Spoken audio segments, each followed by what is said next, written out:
ॐ विष्णुपदाय कृष्णप्रेष्ठाय भूतले श्रीमते भक्तिवेदान्त स्वामी इति नामिने। नमस्ते सरस्वते देवे गौरवाणी प्रचारिणे निर्विशेषा शून्यवादी नाशत्यादेशकारिणे। जय श्री कृष्ण चैतन्य प्रभु नित्यानंद श्री अद्वैता गदाधरा श्रीवासादि गौर भक्तवृंद।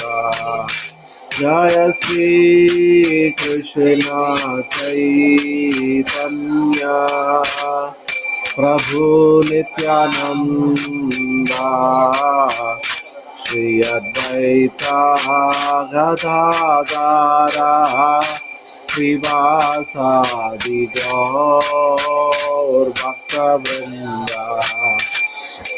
कृष्ण हरे कृष्ण कृष्ण कृष्ण हरे हरे हरे राम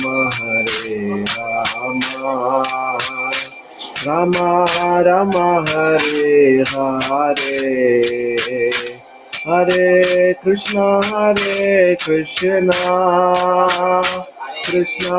कृष्ण हरे हरे हरे राम राम राम हरे हरे हरे कृष्ण कृष्ण कृष्ण हरे हरे हरे राम राम राम हरे हरे हरे कृष्ण कृष्ण कृष्ण हरे हरे हरे राम राम राम हरे हरे हरे कृष्ण कृष्ण कृष्ण हरे हरे हरे राम राम राम हरे हरे हरे कृष्ण कृष्ण कृष्ण हरे हरे हरे राम राम राम हरे हरे हरे कृष्ण कृष्ण कृष्ण हरे हरे हरे राम राम राम हरे हरे जय राधा गोपीनाथ श्री राधे जय जगन्नाथ जय बलदेवा जय सुभद्रा माई जय सुदर्शन जय गिरि गोवर्धन जय गिरि गोवर्धन जय गौरानिताय गौरानिताय जय गौरानिताय जय प्रभुपाद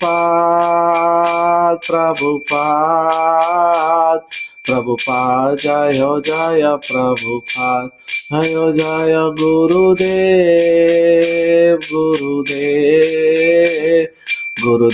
जय गुरुदेव निताय गौर हरि बोल निताय गौर हरि बोल। जय श्री श्री राधा माधव अष्ट सखी वृंद की जय, श्री श्री राधा गोपीनाथ की जय, जगन्नाथ बलदेव सुभद्रा मैया की जय, सुदर्शन चक्र की जय, श्री गिरि गोवर्धन की जय, श्री गौर निताय की जय, श्रील प्रभुपाद की जय, श्रील गुरुदेव की जय, गौर प्रेमानंदे हरि हरि बोल। ओम नमो भगवते वासुदेवाय, ओम नमो भगवते वासुदेवाय, Om Namo Bhagavate Vasudevaya. Narayanam Namaskrityam Naranjaiva Narottamam Devim Saraswatim Vyasam Tato Jayamudiraye Nashtaprayeshu Abhadreshu Nityam Bhagavata Sevaya Bhagavati Uttama Shloke Bhaktir Bhavati Naishtiki Mukam Karoti Vachalam Pangum Langayate Girim Yatkripa Tamaham Mande Shri Gurum Dinadarinam Paramananda Madhavam Shri Chaitanya Ishwaram. Hari Om Tat Sat. So we are continuing our Bhagavatam study. As you all know, we have finished this chapter 13 last week. Today we are jumping into we are going into chapter number 14. This is entitled The Disappearance of Lord Krishna. This chapter we will try to finish it quickly because there are very less purports. Most of the verses doesn't have purport. So we will, and many of the purports are small as well. So Srila Prabhupada's purports are small or they don't be there. So we will be able to finish this chapter probably by 2 weeks. Even though there are 44 slokas, still we should be able to finish it in 2 weeks. So now Narada Muni has already advised about Dhritarashtra has left, and he has put a hint also there. That's what we saw, that Yudhishthira and the Pandavas also should retire timely, because their whole purpose of existence for a devotee is to serve the Lord. So when the Lord's service is finished, it's time. There is nothing else to do actively, so it's time for them to retire. That's what Narada Muni hinted. So now, Arjuna has gone out to meet Krishna. So we'll see that. Text 14.1. Sri Sita Goswami said, Arjuna went to Dwaraka to see Lord Sri Krishna and other friends, and also to learn from the Lord his next activities. So, Arjuna wanted to be eternally engaged. So he wanted to get instruction what he has to accomplish next. So this should be the mood of a devotee. The moment we finish, there shouldn't be any idle time at all. If the idle mind is devil's workshop, the moment we finish a service, we should ask for some other service. What is the next? What is next? That should be our mood. That is the only way to advance in Krishna consciousness. Because if we try to be static, if we are static in Krishna consciousness, our Krishna conscious level will go down. We have to be very dynamic in Krishna consciousness, and the dynamism is achieved only by doing service, performing service, and it has to be constant, without break. Ahaituhi apradihata yayatma suprasidati. That are the lakshana of bhakti. It has to be ahaituki, without any desire, and apradihata, without any break. We should be constantly engaged in service of Krishna, right? So that is very important for a devotee. So we see that Arjuna is setting an example. It's not that he has won a great war, he has brought up a nice child, everything is done. No, even after that he is asking, right? Text number 2. A few months passed and Arjuna did not return. Maharaj Yudhishthira then began to observe some inauspicious omens, which were fearful in themselves. So this is pretty common in Vedic culture to observe signs, and there are many different kinds of signs that can be observed. That there are external, and then that happens in the internal, and then also something happens to the mind. So we are going to see some of those symptoms which are negative symptoms. There in Mahabharata and various other literature, it also talks about the positive symptoms as well. Even in modern world, people have ideas. If a cat crosses, it's considered unlucky and things like that. Whereas the real symptoms of inauspiciousness will be explained. And Srila Prabhupada in the purport, he beautifully talks about how Krishna is the personification and of all all the things that are there in this material world. And when he was personally present in this earth, and all peace and prosperity, religion and knowledge was in full display, because they all appeared when Krishna appeared. And when Yudhishthira started seeing some discrepancies in his kingdom, he could understand that there is something that has maybe what Narada Muni said is true. Text 3. He saw the direction of eternal time has changed, and this was very fearful. There was disruptions in the seasonal regularities. The people in general had become very greedy, angry, and deceitful, and he saw that they were adapting foul means of livelihood. So this is again a symptom of Kali Yuga. As we were talking, there were 6 seasons. We don't, many places we don't even feel 6 seasons.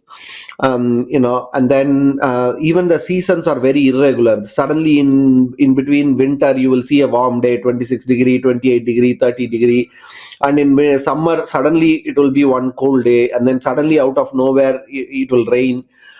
So the seasons are all very mixed up. We may call it global warming and whatever it is due to all the pollution, but the original root cause is the ugra karma, the bad things that are done. And why ugra karma? Because people in general are greedy, they are angry, and they are deceitful, and they use foul means of livelihood. So people will do anything to get money. We see that in Kali Yuga, such a horrible situation, that people are ready to take any profession, do any work to make money. Money is considered all in all, right? And people who have money, they want more, so they are ready to cheat, and they are ready to do anything to attain that goal. And when you engage in that kind of foul things, automatically you cannot be happy. When there is greed and anger in the heart and deceitfulness in the heart, we cannot be happy.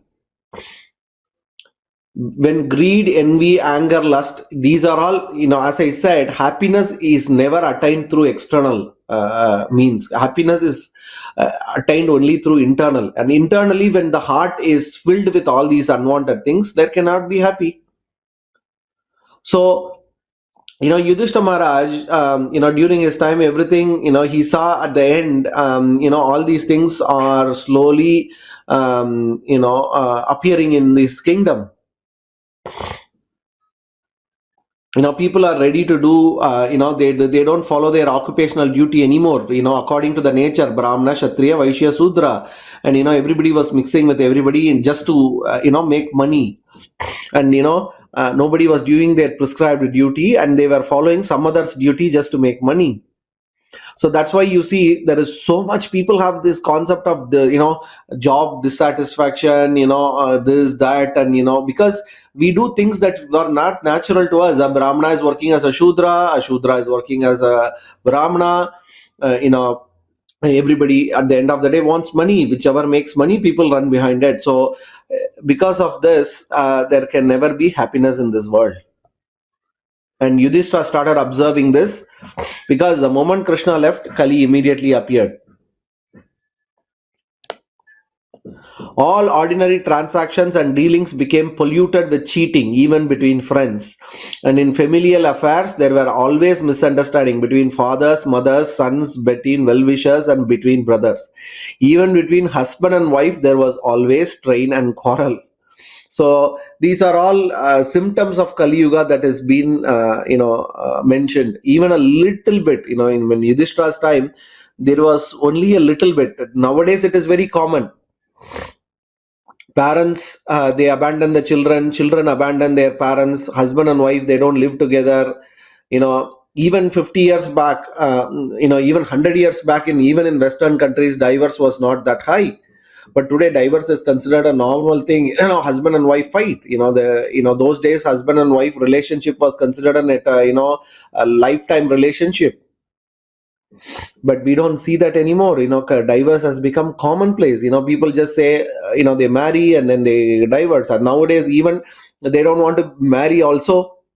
They want to have relationship without marriage, which is illicit, because people are interested only in sense gratification. So there is always a quarrel even between husband and wife. So we see that actually the quarrel between husband and wife is considered as a kalam, Kali's effect. Otherwise, the situation was very nice. The men took care of the family very nice, and the mother nurtured. The father was the one who took care of the family, and mother is the nurturing feature in the family. And between them, they had a very happy life. And we see here that the strain and quarrel started because everybody started thinking for themselves. in as we grow, kids don't even know where their parents are after they go out of the house. Western countries, this is becoming very common. People don't keep in touch with their parents. This is, the parents don't know what their kids are doing. Parents abandon, when the child is born. They, they're, even in India, you see that many children were thrown away, after they are born, because they don't want to maintain. All these nonsense is happening in Kali Yuga. So fathers are not taking care of the sons, and the sons are not taking care of their fathers. And Yudhishthira Maharaj started observing all these things, all these disparities in his kingdom. In course of time, it came to pass that people in general became accustomed to greed, anger, pride, etc. Maharaj Yudhishthira, observing all these omens, spoke to his younger brother. So we need to understand that they were only symptoms of all these things. The moment even a small portion of the population has this bad qualities, Maharaj Yudhishthira immediately observed all these things. He was such a vigilant king. Not only he took care of the citizens, but he was also observing their personal nature. Right? Today, you have to follow the law, and if you break the law, you'll be put in jail. But not only law was maintained by the kings those days, but also the personal development of the people was very much of interest to the king. So he kept track of the level of sattva guna in his subjects. And the moment he started observing all these bad qualities, he could understand that these are all signs that Krishna has left the material world, because in the presence of the Lord, these impurities cannot exist. Yudhishthira Maharaj, text 6.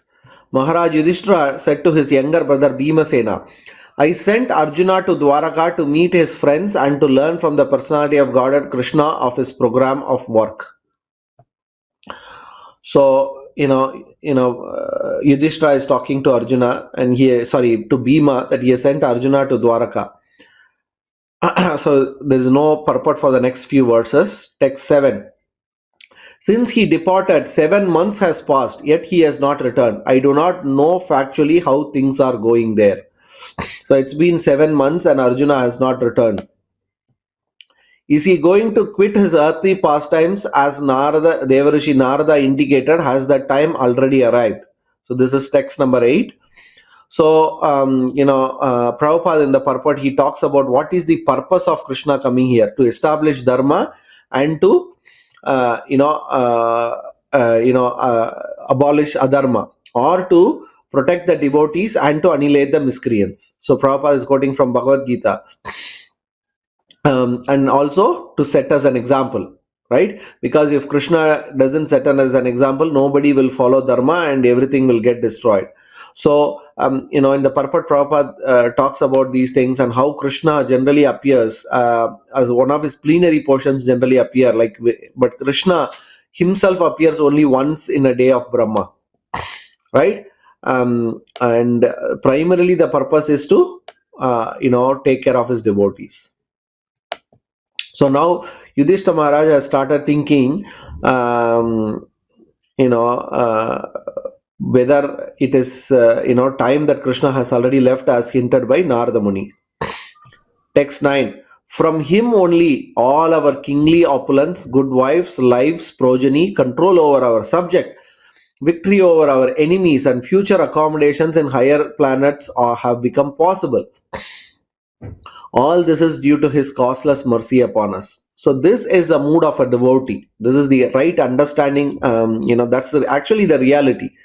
It's not that Yudhishthira, out of devotion, he is thinking everything Krishna gave, but the reality is everything that is given is by Krishna's mercy. And also, if we become a devotee of the Lord, everything will be provided by the Lord to the devotee, right? So all the things that Arjuna, Yudhishthira Maharaj possessed, starting from his the wealth to his good wives, a good relationship, whether a good wife or a good husband, good sons, good daughters, good subjects for a king, and the power to control the subjects. All of this was provided by the Lord to his devotees. So the Lord will empower the devotees. There is no question about it. So all that is lacking is our Krishna consciousness. The moment our Krishna consciousness picks up, the Lord will empower us to do things that we are supposed to do. So when there is a particular service, we need to be very clear. When we pick up service, we may think, I don't know, I don't know how to cook, I don't know how to do kirtan, I don't know how to give a class. Yes, we are actually ordinarily not capable of doing it. But when we want to do the service of the Lord will empower us. Right? And through empowerment, he will achieve his purpose. Right? So ultimately, it is Krishna whose energy that can do wonders in this world. No man, anything. That's why in the Bhagavad Gita, all the great vibhutis are explained in the chapter, I think chapter 10, right? Krishna talks about how I am the shark among the makara among the ocean animals. I am the among elephants, I am Airavata. Among mountains, I am Meru. Among nagas, I am Vasuki. All the different wonderful manifestations in this material world, Krishna is saying they are all me. What it means is that is Krishna's energy is manifested through them. So anything that we see wonderful in this material world is a manifestation of Krishna. So that applies for anything wonderful. Oh, that guy achieved great things. Immediately a devotee will understand that he has been empowered by the Lord with the Lord's energy. Otherwise, no jiva can do anything wonderful in this material world. So particularly for devotees, this is true, because at least for others, that empowerment or that power comes because of their karma. Krishna gives based on the karma, he rewards and takes away based on the karma. But for devotees, it's because of personal relationship. There is no karma. It is based on the relationship Krishna gives. And when Krishna gives to devotees, it can never be compared to what people can achieve with their own karma. Right? The opulence or the power that Arjuna, for example, if you take the case of Arjuna, right, he was such a powerful warrior that nobody can compare. He defeated Rakshasas, which couldn't be even killed by demigods like and the king of demigods like Indra. Indra also couldn't touch those demons, but he was able to do. Arjuna was so empowered that he was even empowered and he fought with Lord Shiva. See how much power Krishna has given. And same, if you see the case of Garuda, he was also empowered specially. There is this pastime of Garuda fighting with the demigods to get the Amrita in the earlier part of Mahabharata. It is explained to get his mother out of slavery. So we'll see that story in some other time. But then we see that, the devotees can do extraordinarily wonderful things. In the fifth chapter, fifth canto of Srimad Bhagavatam, there is the story of Priyavrata Maharaj, right? In that story, it is explained how, he became the king, and when he became the king, he was not very happy with the way the sun was doing, because when it was in the north side, the south side was in winter, there was not enough sunlight and things like that. So what he did, he took up his chariot and he started following Surya, and he became the second sun. So during his reign, there was two suns. One sun was the Surya, and the other one giving light was Priyavrata Maharaj himself. And in that chapter, it says this is not pretty wonderful at all, because Krishna can make anything happen through his devotees. And Srila Prabhupada, to purport to this particular verse, he quotes the fifth verse of Shikshashtakam. He says, "Ayinanda tanuja kinkaram padita mam vishame pavam budau kripaya tava pada pangaja sitaduli sadarsham vichintaya." Krishna, when he picks up the devotees, when we surrender to the lotus feet, he can empower us, and through us, he can make anything happen. He can make wonderful things happen through us. So the only thing that is lacking is our Krishna consciousness. So here we see how all these good things were manifested and were given to the devotees, so that they can achieve greatness.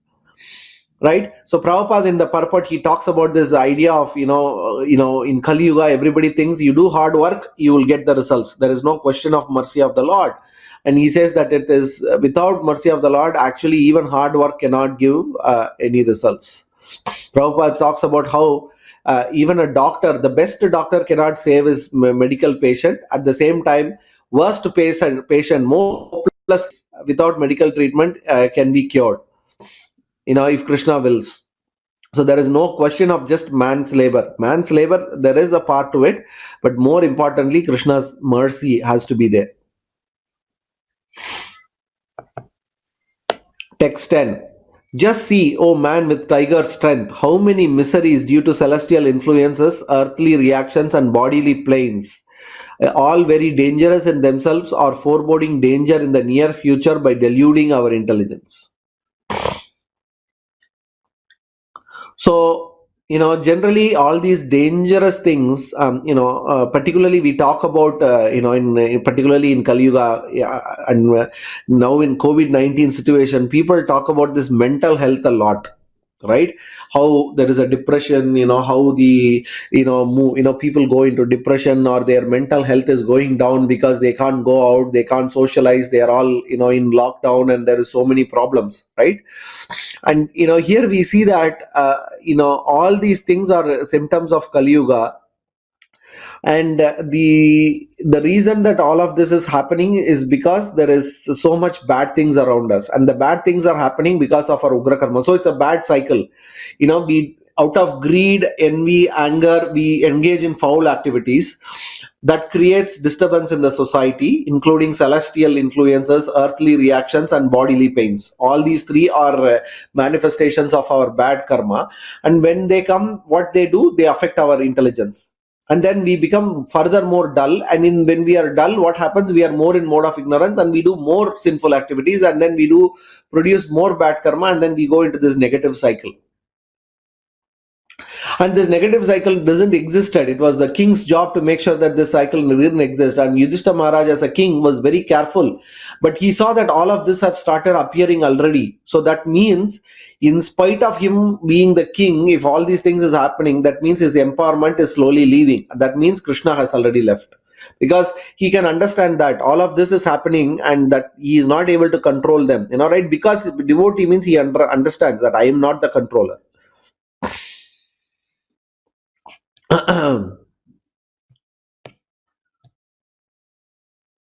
Text 11.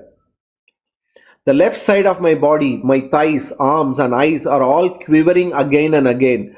I am having heart palpitations due to fear. All this indicates undesirable happenings. So, we were talking about signs that may bring bad luck. As we know in Shastra, Garuda Puran particularly talks about all the, there is a specific chapter in both Garuda Puran and Brahma Vaivarta Puran, which talks about all these symptoms of bad luck, or bad things that are happening. They are all uh, explained detailedly. So some of the symptoms are explained here. The first symptom that is explained or expressed by Yudhishthira Maharaj is the left side of his body. His eyes, his arms, his thighs and eyes are quivering.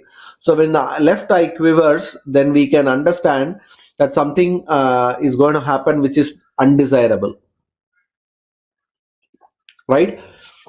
And Prabhupada compares this undesirable to forest fire. Nobody wants a forest fire, but it happens. None of us want something bad to come, but they will come as long as we are in this material world. So the next few verses, it's all about these different bad omens. Text 12. Just see, O Bhima, how the she-jackal cries at the rising sun and vomits fire, and how the dog barks at me fearlessly. Text 13. O Bhivasena, tiger amongst men, now useful animals like cows are passing me on my left side, and lower animals like the asses are circumambulating me. My horses appear to weep upon seeing me. So some of the animals are very good forebearers of whether it's auspiciousness or inauspiciousness, because their instincts are much sharper than human instincts, right?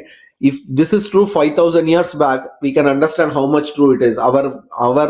Our senses have become very dull, actually, particularly the last 200 300 years. With the so-called development of science, human senses have become absolutely dull. Not only the senses have become dull, the body itself has become dull. People are not doing enough physical exercise. We are all becoming fat, and eating food, and leading a luxurious life. So the body itself is not very fit, or it's not very uh, to is not used to its fullest extent. Whereas the animals, because they have not accepted all these artificial things, their natural instincts are still strong, whereas we humans have lost our instincts. So the signs are continuing. Text 14. Just see, this pigeon is like a messenger of death. The shrieks of owl and their rival crows make my heart tremble. It appears that they want to make a void of the whole universe. Okay, just wanted to explain one thing. Doesn't mean that anytime we see pigeon, that means it's a messenger of death. But the particular, these are a particular pigeon that with a particular posture that is happening there, which is expressed by Yudhishthira Maharaj. So we doesn't have to. It doesn't mean that every time you see a pigeon, it's actually messenger of death. So let's be very careful. But all these things are detailedly explained in the other shastras. The shrieks of the owl, when the owls shriek at a particular time, and it's not that previous verse we saw that the she jackal was making noise during the rising sun. Right, that time, place, and circumstance also matters. Not just because a she jackal made a noise, it's inauspicious. And as we were see all the seasons, not only all the seasons were acting with according to time. Even the animals will act according to time. The animals will not make noise unnecessarily. Only at certain period, at the certain part of the day, the animals used to make noise. Everything was very disciplined and very structured those days. And when that structure went out of whack, it means something bad was happening. And that's what here Yudhishthira Maharaja is explaining. In Kali Yuga, actually, then if we see that many of these we cannot apply in Kali Yuga, because Kali Yuga by nature itself is inauspicious. So there will always be unnatural or inauspicious, all these things, activities will be happening. Among these activities, there are some that are considered really bad, which is what we try to observe in Vedic culture. If you see, even in Kali Yuga, we follow certain things. For example, if you see, Prabhupada used to say Thursday afternoons are bad to start any new things. Right? This is Srila Prabhupada has expressed this many times. So you go and check in the Shastra. Between 1:30 to 3, the lunchtime, after lunchtime, 1:30 to 3 is Rahu Kal. Is on a Rahu Kal. Every day there is a Rahu Kal. So that is an inauspicious time. So we see that Prabhupada himself was, avoiding them. So we see that, in Kali Yuga also there are certain omens from the Vedic literature that we are supposed to, understand and follow. There is some auspicious time and there is inauspicious time. Right? So most of our activities, whatever activities we do, we try to start them in auspicious time, so that it doesn't get into trouble.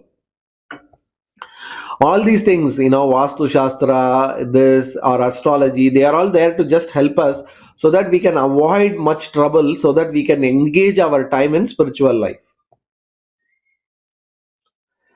Text 15. Just see how the smoke encircles the sky. It appears that the earth and the mountains are throbbing. Just hear the cloudless thunder and see the bolts from the blue. So these are all considered, we see the smoke encircling the sky. Those days is considered inauspicious omen. And if we take that clue, we cannot go anywhere in Sydney, because all the time there is smoke. There is pollution. Out of pollution, there is smoke and fog. Then 6 months in a year we can't go out.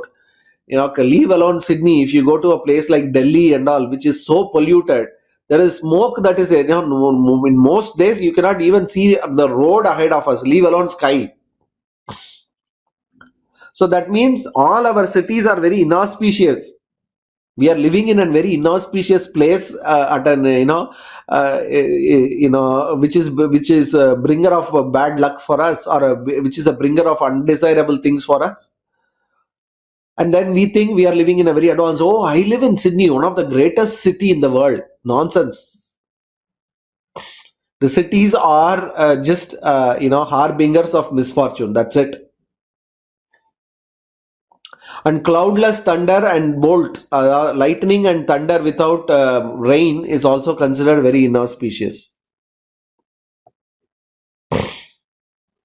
Text 16, the wind blows violently, blasting dust everywhere and creating darkness. Clouds are raining everywhere with bloody disasters. Text 17, the rays of the sun are declining and the stars appear to be fighting among themselves. Confused living entities appear to ablaze and weeping.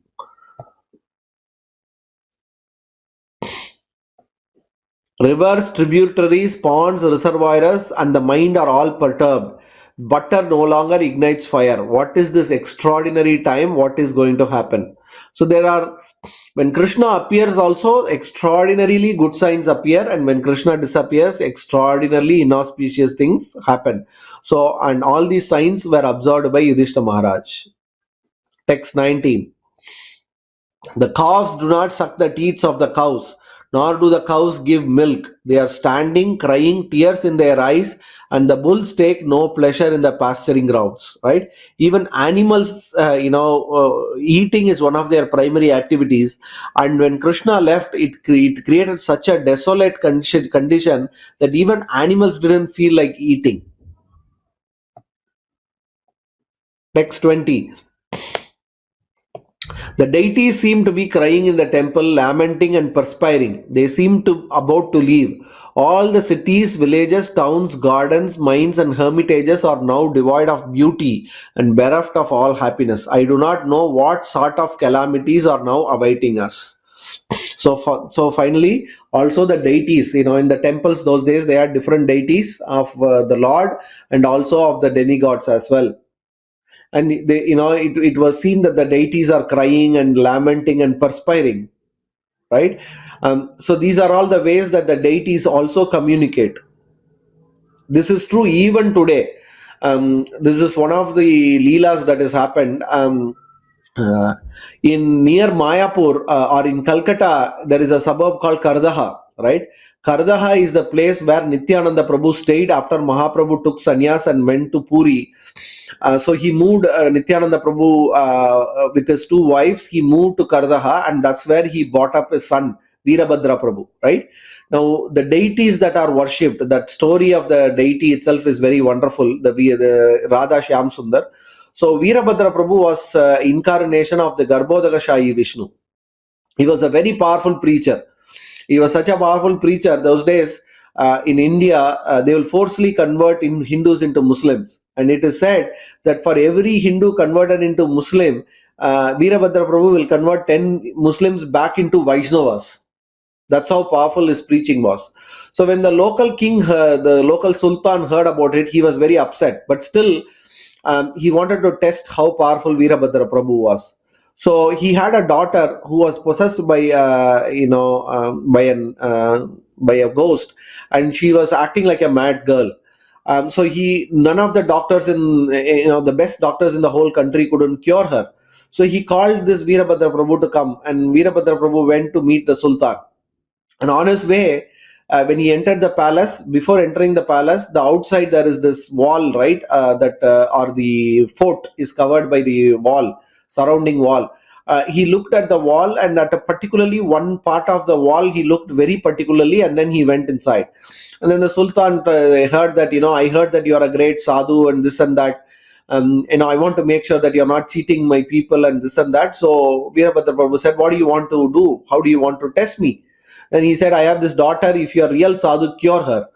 And Veerabhadra Prabhu, by his by his power, was able to cure that young girl. And the king was really amazed, and he immediately surrendered. He said, all the great priests in my Islam religion and all the doctors couldn't cure, but you could. Surely you should be some great sadhu. Please ask me for any benediction. So, can I do something for you? And then Veerabhadra Prabhu said, yes, you can do something. Outside in your fort wall, there is one big block of stone. I want that.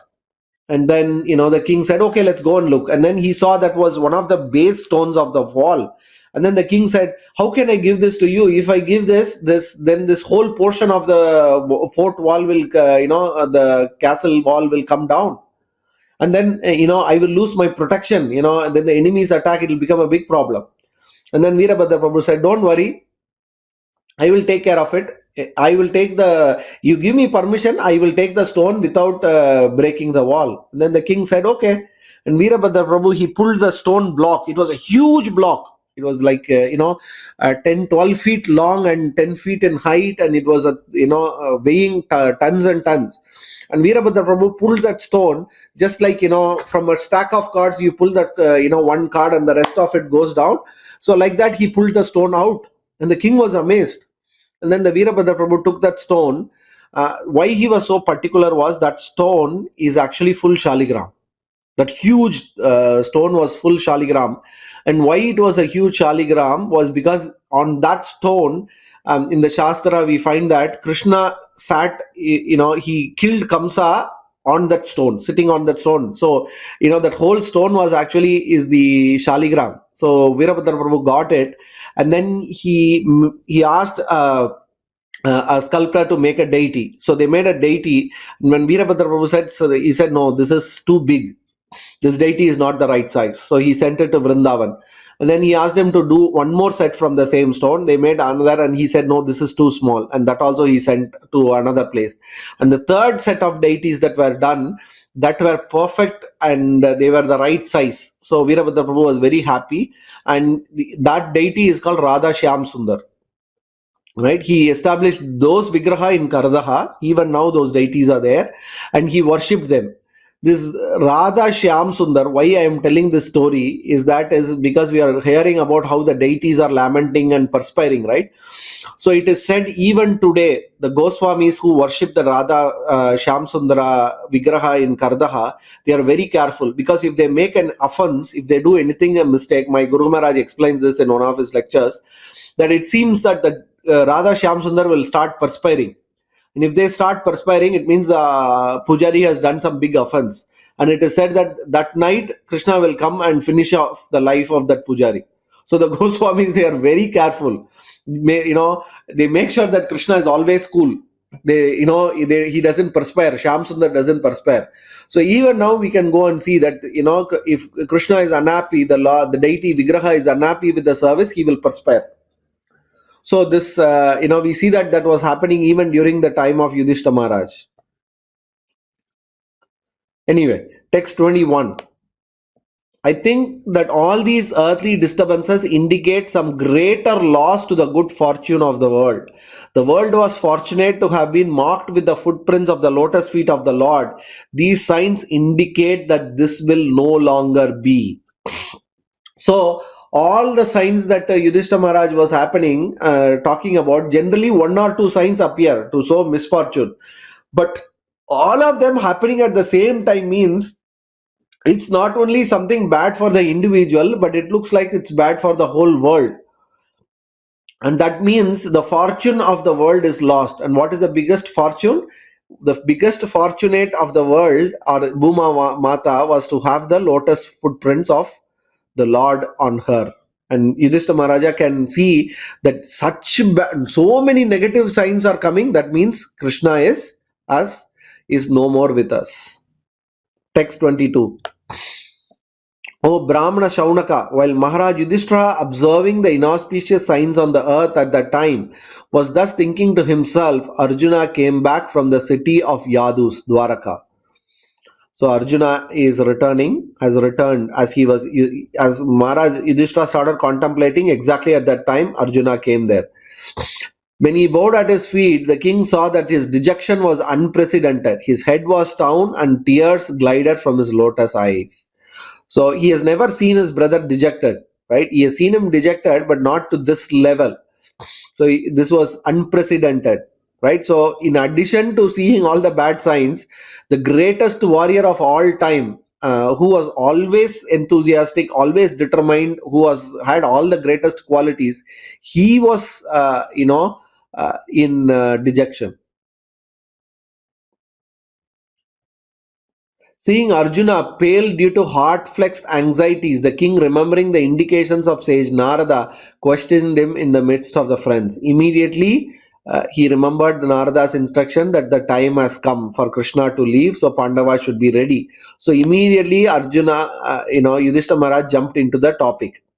Maharaj Yudhishthira said, "My dear brother, please tell me whether our friends and relatives such as Madhu, Bhoja, Dasharha, Arha, Satvata, Andaka, and the members of Yadu family are all passing their days in happiness." Immediately, Yudhishthira Maharaj goes to the center of the topic. He is asking immediately about the welfare of the Yadus. Is my respectful grandfather Surasena in a happy mood, or my maternal uncle Vasudeva and his younger brothers all doing well? So he is asking about his grandfather and uncle and his cousins.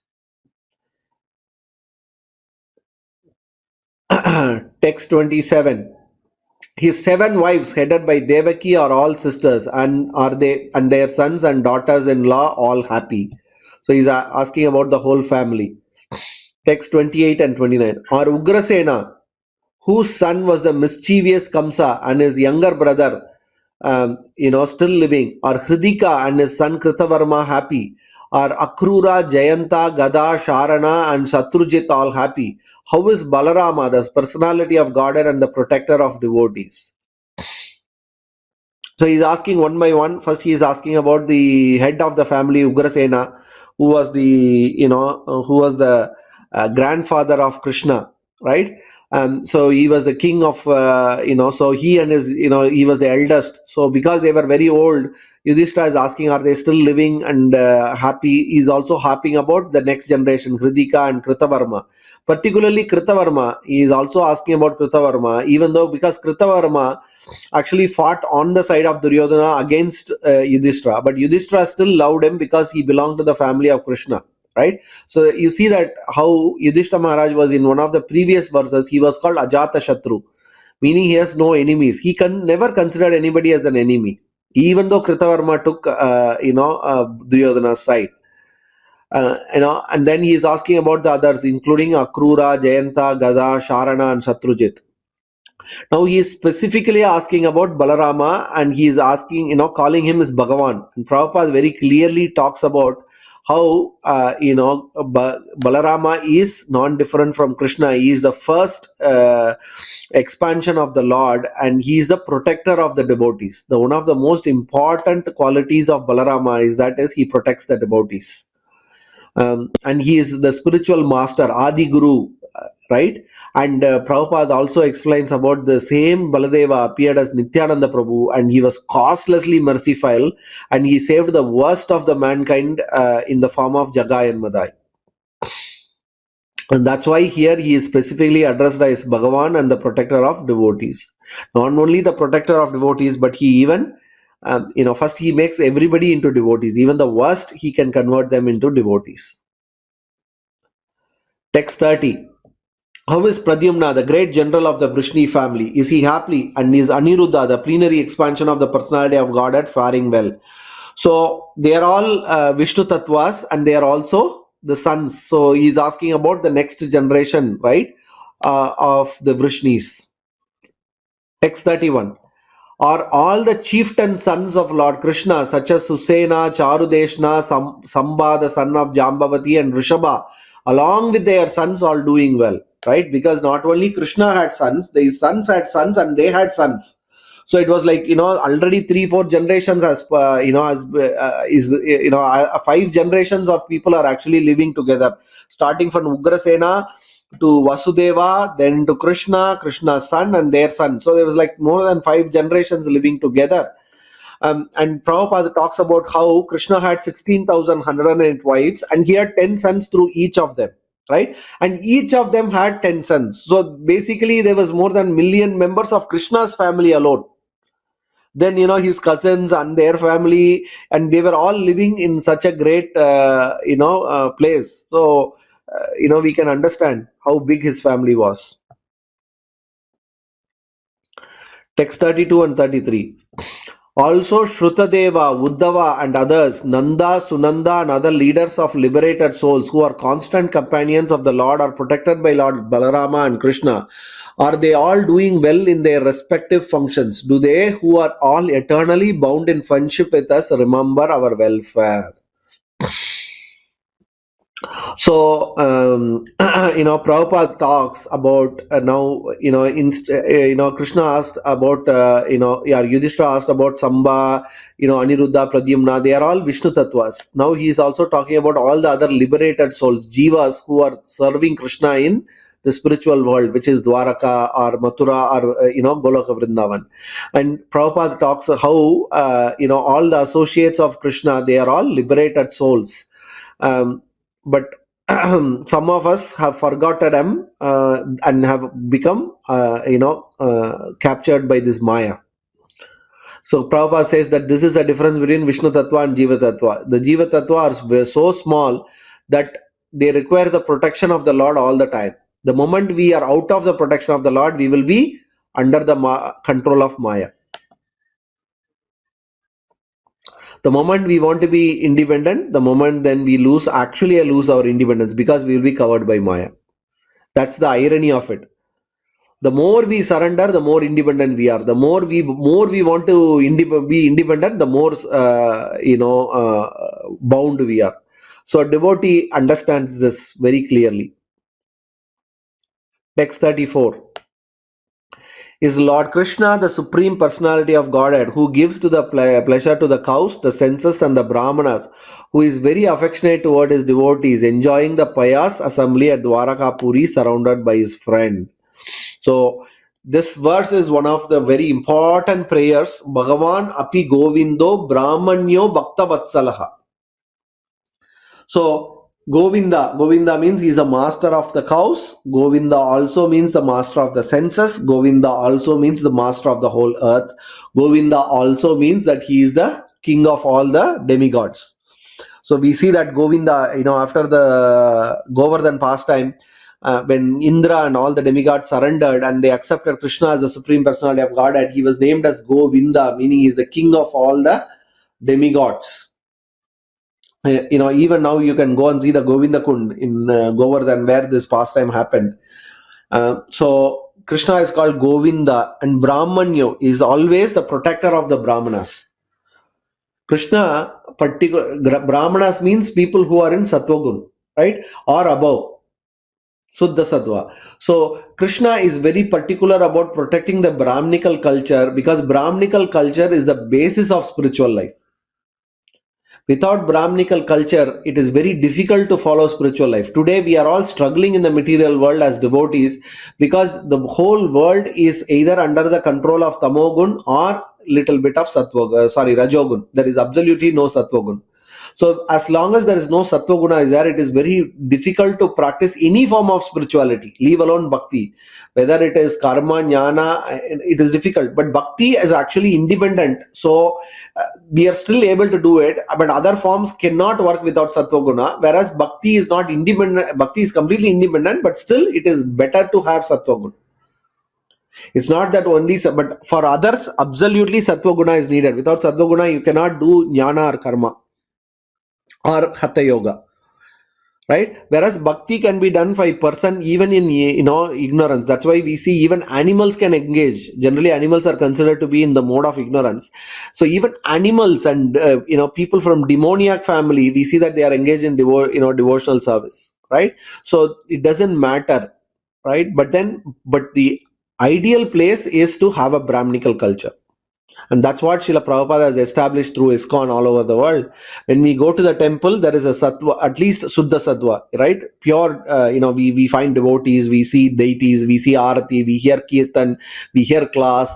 So Prabhupada has created a place where we can get rid of this material world and feel the real spiritual world. So anyway, one of the most important activities of Krishna is to protect Gomata and the Brahmanas, because they are the basis of spiritual life. Brahminical culture and cow, these two are the primary protectors, right? Are the basis of spiritual life, and that's why Krishna is considered Go Brahmana Devaya Jagat Idaya Krishnaya Govindaya Namo Namaha. So Krishna is the protector of both the Brahmanas and the cows. And then finally, Bhakta Vatsalaha. He is a protector, but he is also very affectionate to his devotees. So Bhakta Vatsala. Bhakta means he is one level even above Brahmanas. Vaishnavas are much, much above Brahmanas, right? So, that is also established here, Bhakta Vatsalaha.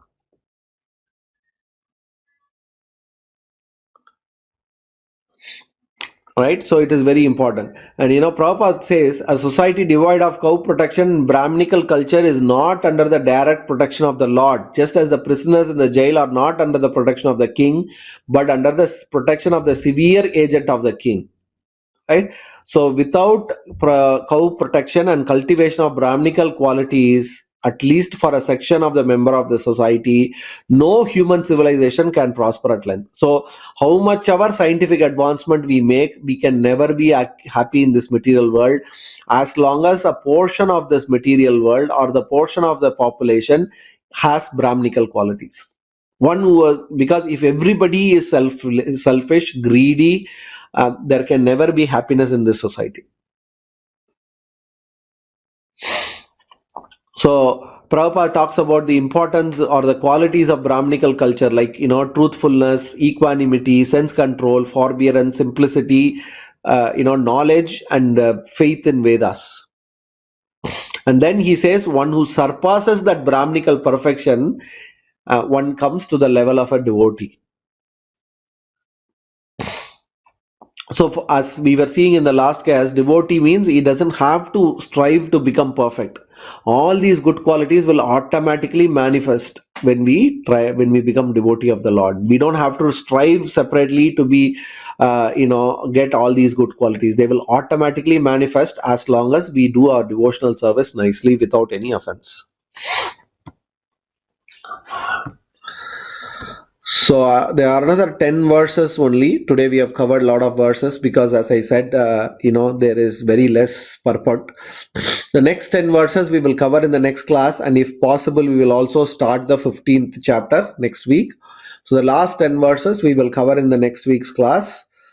With this, I'll finish this class here. Thank you all for joining. Vindara Srimad Bhagavatam ki jai, Srila Prabhupada ki jai, Srila Gurudev ki jai. Gaura Premanande Hari Hari Bol. Thank you.